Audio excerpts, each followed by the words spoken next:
Bienvenue à TV Laval Nouvelle. Merci de nous faire confiance pour vous faire la nomenclature de façon hebdomadaire de tout ce qui se passe à Laval et ses environs.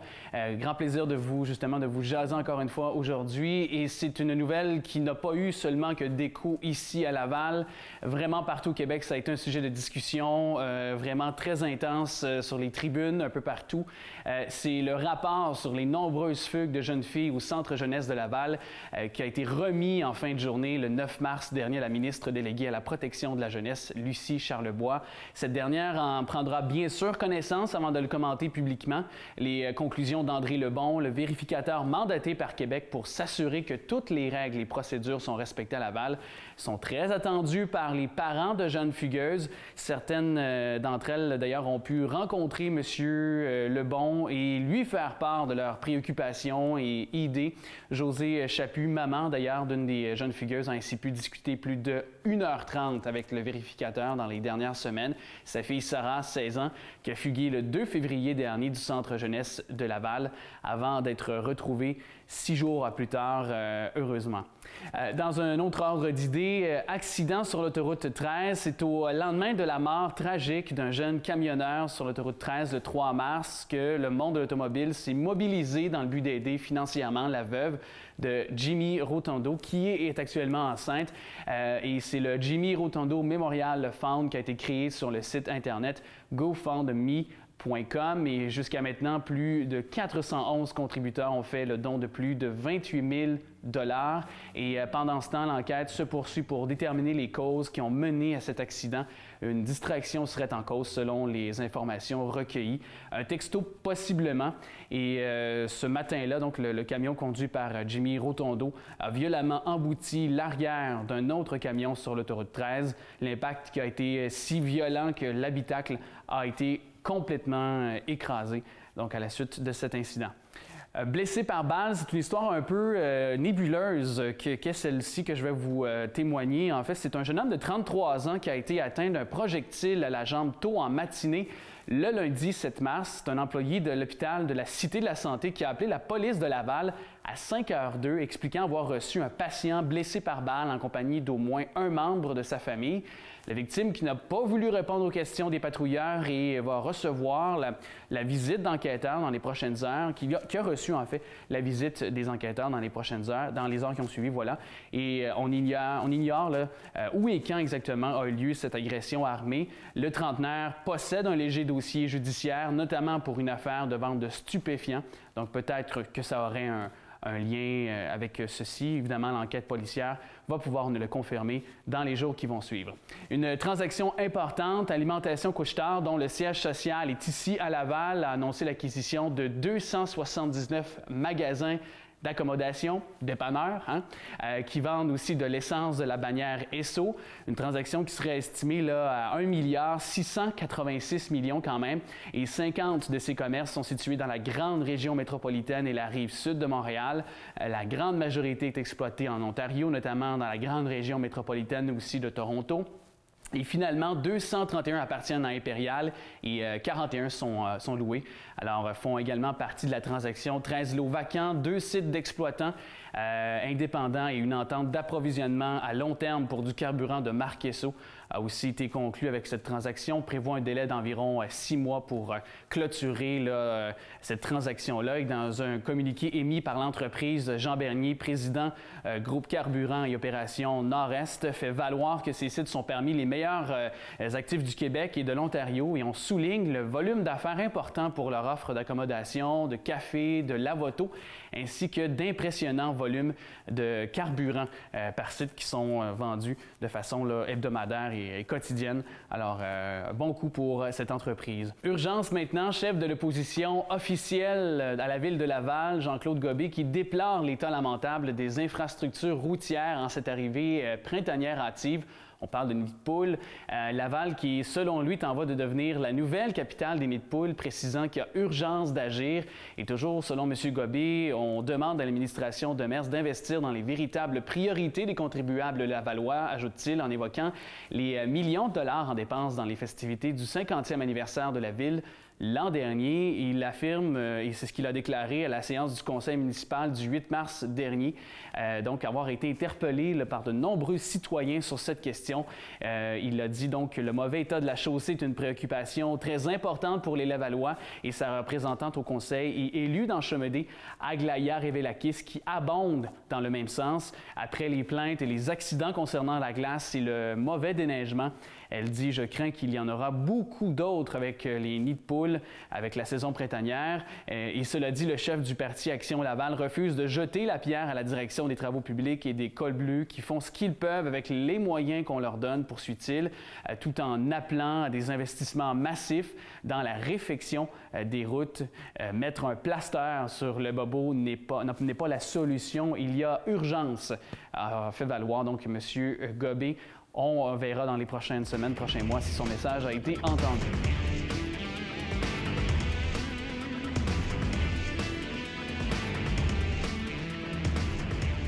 Fait divers, c'est une histoire de voleurs qu'on vous révèle. Donc, le lundi 7 mars dernier, à 23h30, 3 individus se sont introduits par infraction dans une résidence située au 7340 7e avenue près du boulevard Sainte-Rose, dans l'ouest de l'île Jésus. Les suspects qui ont défoncé la porte et vite repéré une mère couchée dans son lit, alors que non loin, son enfant de moins de 5 ans reposait dans sa chambre. Les voleurs ont dit à la citoyenne de ne pas bouger avant de s'emparer de menus objets tels petits coffrets de sécurité, téléphone cellulaire, ordinateur portable. Et 15 minutes plus tard, le trio s'enfuyait sans recourir à aucune violence physique. C'est la bonne nouvelle dans cette histoire-là. Et selon la mère, les suspects seraient âgés d'environ 30 ans. Alors, on va laisser évidemment la police de Laval faire son travail. Autre histoire de vol, dans la nuit du 10 mars à 1h17, 2 individus emmitouflés, malgré le redout, ont fait éruption dans un dépanneur situé au 2050 boulevard René-Lannec. Âgés entre 20 et 30 ans, c'est les estimations. Les suspects s'étaient couverts de tuques, de foulards. Ils n'étaient pas armés. Intimidé l'employé, a obtempéré quand le tandem a réclamé le contenu de la caisse. Les voleurs ont surtout fait main basse sur une quantité impressionnante de paquets de cigarettes avoisinant une valeur, donc selon les estimations premières, de 8 000 $. Ils ont pris la fuite à bord d'un véhicule dont on ignore encore le modèle. Les policiers qui ont quitté la scène du vol à 4h15. Donc, ça aussi, encore une fois, c'est un dossier que la police de Laval suit de très, très près. Incendie, un chargeur branché pourrait être rechargé a provoqué un incendie le 10 mars, peu après 5 heures à l'usine de Click International, une entreprise située sur le boulevard Francis Hughes dans le parc industriel Centre. L'appel au 911 qui a été fait à 5h03 et la première unité s'est présentée sur les lieux 6 minutes plus tard, apercevant de la fumée, des flammes en provenance d'une section se trouvant vers l'arrière de l'entreprise. Des employés avaient déjà tenté d'éteindre les flammes sans succès, et l'un d'eux a d'ailleurs été malheureusement transporté à l'hôpital après avoir été intoxiqué par la fumée. Notons que Click International est surtout connu pour ses légumineuses. Elle est une filiale d'AGT Food and Ingredients, donc une compagnie basée à Regina, en Saskatchewan. Et comme le veut le protocole en pareille situation, les pompiers qui ont prévenu le ministère de l'Agriculture, des Pêcheries et de l'Alimentation du Québec, soit le MAPAC, qui devra être contacté par les propriétaires de l'usine afin que les produits offerts soient sécuritaires et qu'ils ne soient pas distribués, justement, s'ils ne le sont pas. C'est donc toujours, en vous parlant du domaine des pompiers, 2 pompiers qui ont subi une décharge électrique lors d'un incendie survenu dimanche après-midi dans le nord de Laval. L'intervention qui a aussi mené à la découverte d'une plantation de cannabis. Alors, assez inusité toute cette histoire-là. Les pompiers qui ont été appelés vers 15 heures sur la rue Levasseur, un cul-de-sac près du boulevard des Mille-Îles, et c'est l'occupant des lieux qui a contacté les autorités. Pendant leur intervention, ils ont découvert une plantation intérieure de cannabis. C'est ce qu'a expliqué Christian Grandmaison, chef aux opérations pour le service de sécurité incendie de Laval. Les pompiers qui ont rapidement réussi à contrôler les flammes et 2 sapeurs qui ont subi une décharge électrique à l'intérieur de la résidence en mettant une main sur un comptoir et sur une sécheuse. Le courant est possiblement passé par certains débranchements électriques là, des installations justement illicites. Alors ce serait peut-être la nature de cette électrocutation, électrocution, voilà, des forces pompières. Alors ce sera évidemment surveillé pour la nature, savoir comment ils vont, s'ils ont bien récupéré de leurs blessures. On vous reviendra là-dessus. Période de restriction, bon à savoir, le ministère des Transports qui informe les utilisateurs de véhicules lourds, de même que les expéditeurs, que la période au cours de laquelle les limites de charge autorisées sont réduites en raison de la diminution de la capacité portante du réseau routier a débuté le lundi 14 mars dans la zone 1, le lundi 21 mars dans la zone 2 et le lundi toujours 28 mars dans la zone 3. Et comme par les années passées, les dates de début de fin de cette période sont modulées de manière à refléter le contexte climatique de chacune des 3 zones établies. Ces dates couvrent non seulement le dégel proprement dit, mais également la période durant laquelle la chaussée récupère sa capacité portante. Le panneau de signalisation donc de dégel installé sur les chemins publics aux limites du Québec uniquement là, durant la période de dégel indique l'obligation de respecter les restrictions de charge qui sont en vigueur. Alors, surveillez de très près ces panneaux lorsque vous circulez.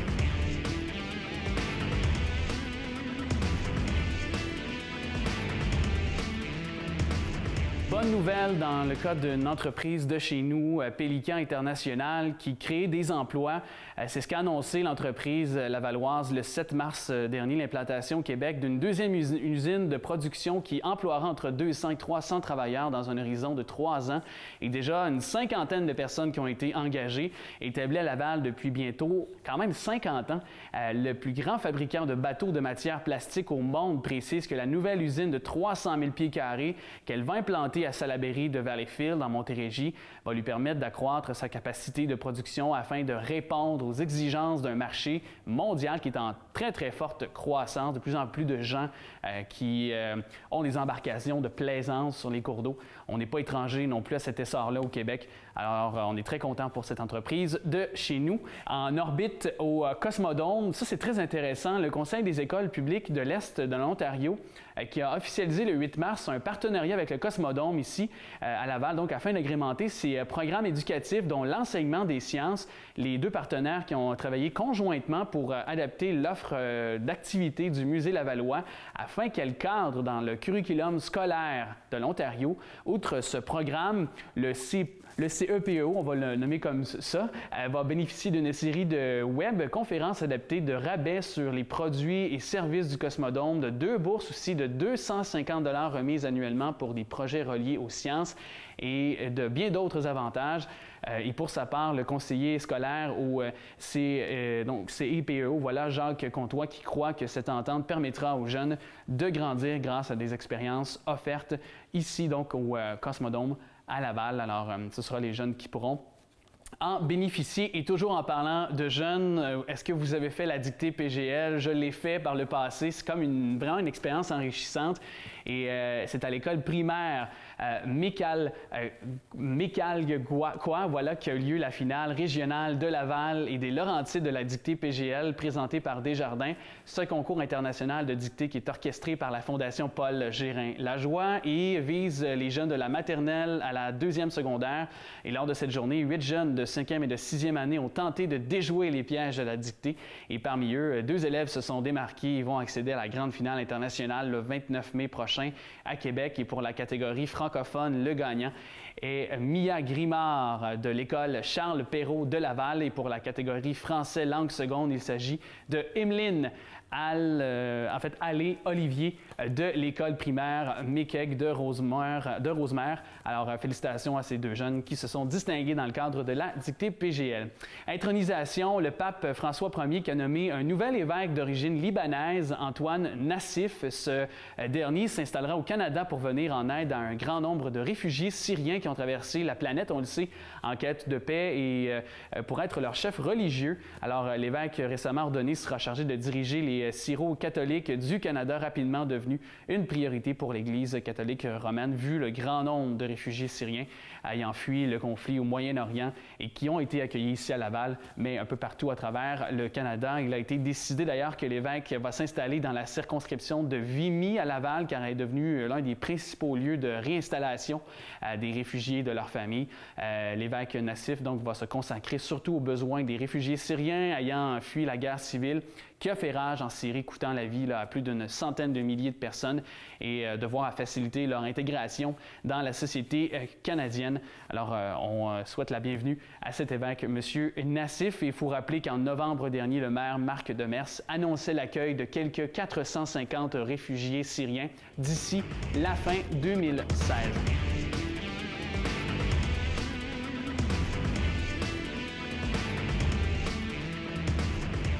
Sur le plan culturel, note un peu plus légère, le 6 mars, on remonte dans le temps, 1986, la Maison des Arts de Laval, la MDA, ouvrait ses portes en présentant un concert de l'Orchestre symphonique de Laval. 30 ans plus tard, ce centre de diffusion municipal unique en son genre dans la région est devenu, on peut le dire, un pôle culturel réputé de la région. Et depuis 30 ans déjà, la MDA de Laval, qui contribue avec fierté au rayonnement de la culture et de la ville, elle participe au mieux vivre ensemble et est au cœur de la vie culturelle des familles, des citoyens lavallois, où elle prend racine. Et d'ailleurs, l'institution municipale qui tient à remercier le public accueilli tout au long de ces 30 années. On souhaite encore 30 puis multitude de décennies pour cette belle institution et la saison 2016-2017 qui vous réserve de belles surprises. On vous souhaite d'être au rendez-vous. On veut vous y voir en très grand nombre. La littérature aussi, on ne faut pas l'oublier, le nouveau roman de l'auteure lavalloise Claire Bergeron, Les Amants de Spirit Lake aux éditions Druide, sera en librairie le 16 mars. Auteure de plusieurs romans reconnus ici et à l'étranger. Elle qui nous propose cette fois un roman historique d'actualité puisque ça nous rappelle l'immigration syrienne actuelle. Une excellente recommandation pour la fête des pères et des mères qui s'en vient très très bientôt. Une séance de signature, d'ailleurs, aura lieu le samedi 2 avril dès 13h au Archambault de Laval, si vous voulez discuter avec l'auteur. Musique, c'est l'artiste-interprète Michel Laliberté qui souhaite qui se soit d'avoir été suffisamment convaincante avec son interprétation de 5 pièces pour se rendre en demi-finale du concours Ma première place des arts, concours important pour la relève québécoise musicale. Elle qui est dans la catégorie interprète, la jeune femme de 24 ans qui n'en est pas à son premier concours musical, espère trouver son chemin à travers ses chansons et les mettre en valeur autant que son interprétation pour en faire sortir l'émotion des gens dans la salle. Et justement, la salle qui est là, je suis sans doute convaincu, charmé, c'est la salle Claude Léveillé. Un espace donc intime où les musiciens sont proches du public et Michel Laliberté qui a eu le loisir de livrer des versions personnalisées de 100 pas, œuvre de Joël Saint-Pierre, J'ai faim de Jeanne Cherhal, Mélodie de Fanny Bloom, La lune de Zaz et Le soleil et la nuit de l'auteur-compositeur-interprète de Jérôme Minière. Et cette dernière pièce d'ailleurs est imposée aux 36 candidats qualifiés. Michel, résident de Laval-des-Rapides, qui enseigne depuis 2 ans au Centre de formation musicale Sainte-Rose, est accompagné d'un groupe de 3 musiciens, piano, guitare et basse, pour l'accompagner sur scène. Et avant de franchir les auditions, la chanteuse qui aura dû maîtriser un répertoire francophone, ne pouvant dater de plus de 5 ans, c'est les contraintes auxquelles elle devait justement composer. Et en chemin, elle a convaincu le jury avec ses interprétations de Toujours là de Marie-Mé, La fille du mois d'avant de Julie Zenati, Comme des rames de Claude Pelgag, ainsi que Tissé et La planque à libellule d'Ingrid Saint-Pierre, de magnifiques pièces de Ingrid. Alors, elle a réussi ça de main de maître.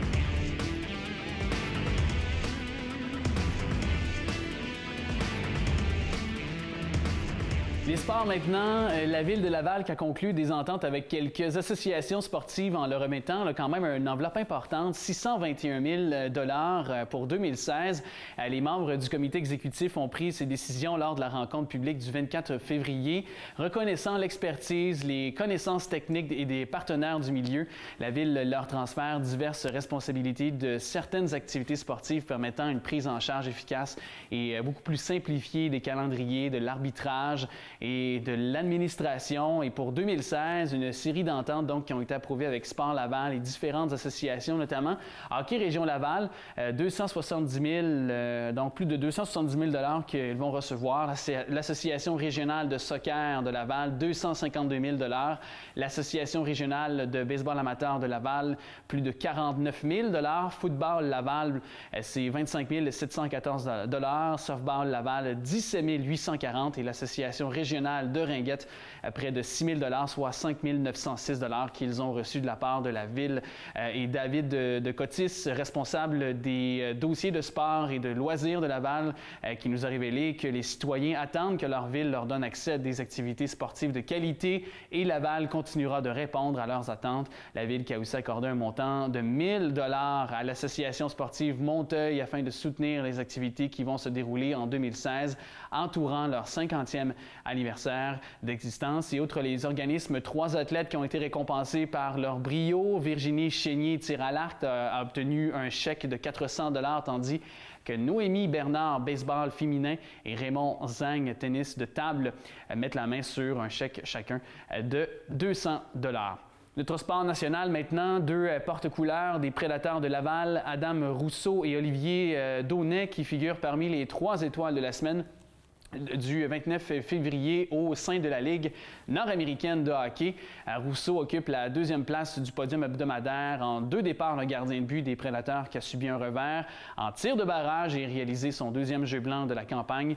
Il a réussi au passage à peine 79 arrêts sur 82 lancés, montrant une moyenne de buts alloués de 1,44 et un pourcentage d'arrêt de 963. Et pour sa part, l'attaquant des Prédateurs, Olivier Daunet, qui a hérité de la 3e étoile de la semaine, il a inscrit un tour du chapeau face aux éperviers de Sorel-Tracy le 28 février et son premier but qui a été marqué à force égale à la période initiale. Il s'est avéré le filet vainqueur, puis il en a rajouté un autre en désavantage numérique. Et ça se passait au 2e 20 et un 3e alors que son équipe évoluait avec un joueur en plus. C'était au dernier tiers, donc en 3e période. Alors, bravo à ces 2 joueurs des Prédateurs.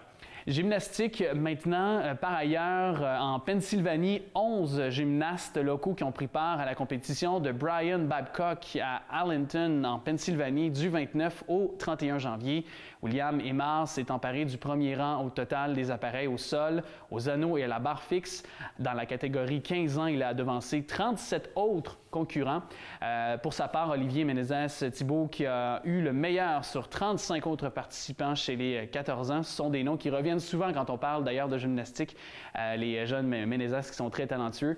Félix Dolci qui a fini donc au second rang au cumulatif des engins, se hissant en tête aux anneaux et aux barres parallèles chez les 13 ans. Les championnats québécois auront lieu à Brossard du 22 au 24 avril. Les championnats de l'Est du Canada se tiendront pour leur part du 6 au 8 mai, alors que Calgary va accueillir les championnats canadiens du 31 mai au 5 juin prochain. L'équipe masculine niveau 4 a pris d'ailleurs le 3e rang au total parmi les 22 formations participantes en Pennsylvanie. Et Brandon Hansworth a gravi la plus haute marche du podium au cumulatif des épreuves. Il a touché l'or au cheval, l'argent aux anneaux et aux barres parallèles, ainsi que le bronze au saut. Mavic Lantier, l'or aux anneaux. Thomas Titley, l'argent au sol. William Cocta, l'or au sol. Et Alexandre Pinchot, l'argent aux anneaux et au saut, ont aussi tiré leur épingle du jeu lors de cette compétition qui se déroulait en Pennsylvanie, je vous rappelle, concernant la gymnastique. En natation, Dounia Hage qui a fait une razzia de médailles au championnat provincial groupe d'âge Aquam d'hiver tenu au club de natation Gatineau du 12 au 14 février dernier. La nageuse lavalloise de 14 ans qui a remporté 8 médailles, dont 3 au relais, elle a été la plus rapide aux 200 mètres libre et a accroché l'or à son cou aussi au relais 4 fois 50 mètres, 4 nages. Elle a gagné 2 médailles d'argent aux 50 mètres libres et 100 mètres libres. Elle a aussi rajouté 4 médailles de bronze à sa collection aux 400 mètres libres, 800 mètres libres, relais 4 fois 50 mètres libres mixte et au relais 4 fois 50 mètres, 4 nages. Quand je vous parlais de razzia, c'est pas mal le cas et grâce à ces excellents résultats, Dounia qui a obtenu son billet pour participer à la compétition 2016 Speedo Eastern Canadian Open qui se tiendra au complexe sportif Claude Robillard, ici même dans la métropole, du 18 au 21 février. Dounia qui ne participera pas au championnat canadien qui se déroulera à Calgary. Elle ira plutôt se frotter aux nageurs américains en Californie. Et ses entraîneurs qui ont décidé que ce serait mieux pour elle. L'an dernier, la nageuse de Duvernay avait remporté 2 médailles d'or aux 400 mètres libres et aux 2000 mètres libres au championnat canadien à Québec. Elle a clôturé l'année 2015 sur une bonne note en étant choisie la meilleure nageuse de la compétition Invitation provinciale 2A AAA de Noël tenue à Montréal durant le temps des fêtes. Elle a gravi 5 fois la première marche du podium et mis la main sur une médaille d'argent. Alors, je pense que c'est déjà un phénomène, mais surveillez-la dans quelques années, sait-on jamais, aux Jeux olympiques, peut-être. La plongeuse Jennifer Abel, elle, qui est bien sûr de pointure olympique, une fierté, a terminé au 5e rang en compagnie de sa partenaire Pamela Ware à l'épreuve féminine du 3 mètres synchro lors de la première étape des séries mondiales qui est disputée à Pékin, en Chine. Le duo était 2e après 3 plongeons, les 2 Québécoises qui ont ensuite chuté au 5e rang pour les 6 paires en action.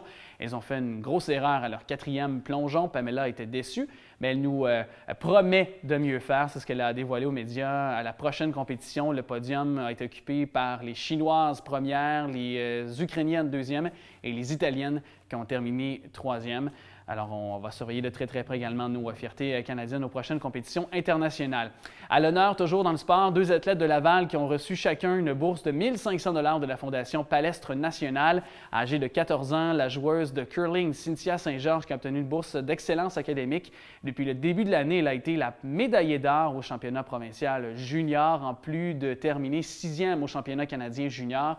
Cynthia, qui est une joueuse possédant une glisse très stable, combinée à un bon alignement, un lâcher de pierre positif et en douceur, une technique aussi de brossage de plus en plus efficace. On sait que le brossage fait toute la différence quand on parle de curling. Elle travaille à améliorer la puissance de ses lancers, prend de plus en plus d'expérience sur le plan stratégique. L'étudiante en 3e secondaire à l'école, Georges Vanier, qui maintient une moyenne quand même de 89. Essayer de battre ça et d'être parmi les meilleurs de son sport, de sa discipline, il faut le faire.